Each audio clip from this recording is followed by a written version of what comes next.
Здравейте, колеги! Предстои ни да стартираме процеса по даването на обратна връзка за годишното представяне за изминалата 25-та година.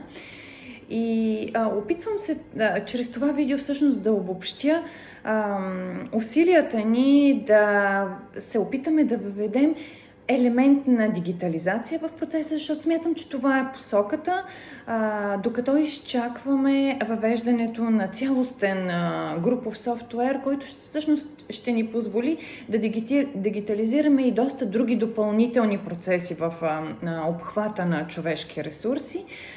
Най-вероятно етапите по въвеждане на груповия софтуер ще стартират през 2026 и вярвам, че вече за обратната връзка за 2026 ще сме в позицията да ползваме функционалностите на софтуера. Но до тогава се опитахме с колегите от IT да видим, поне с ресурса и платформите, с които разполагаме, дали бихме могли да организираме този дигиталния обмен на информация между оценяващ и оценяван служител чрез платформата mFiles за онези потребители, които имат достъп до служебните платформи.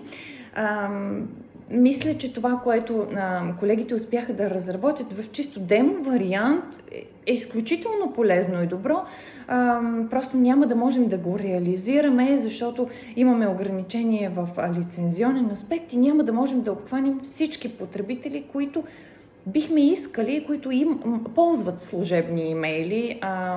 Затова решихме поне за даването на обратна връзка за 25-та година да се спрем на стандартния ни и прилаган до момента подход чрез формите, които ползваме, за да не объркваме и преките ръководители и служителите.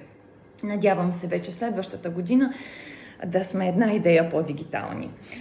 Сега няколко много ключови послания за самия процес. Първо, тези колеги, които влизат в ролята на оценяващи за първа година, всички останали колеги, било то оценяващи или оценявани, ако имате някакви колебания, въпроси, нещо, което бихте искали заедно да дискутираме или да обсъдим, звънете ни, потърсете ни, за да може абсолютно да уредим време, място, където да бъдем полезни едни на други.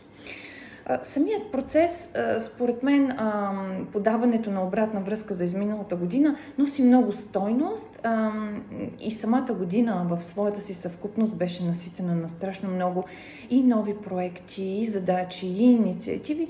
И аз съм убедена, че в хода на самата година и тази рутинната обратна връзка дава конкретните послания към колегите и екипите.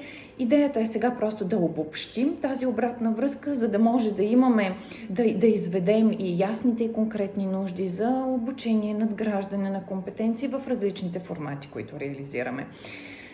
Със сигурност процесът е важен за всички.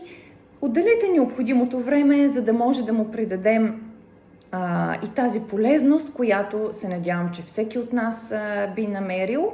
Успешен ден желая! Ако имате въпроси или да отправите дадени конкретни запитвания, моля, потърсете ни.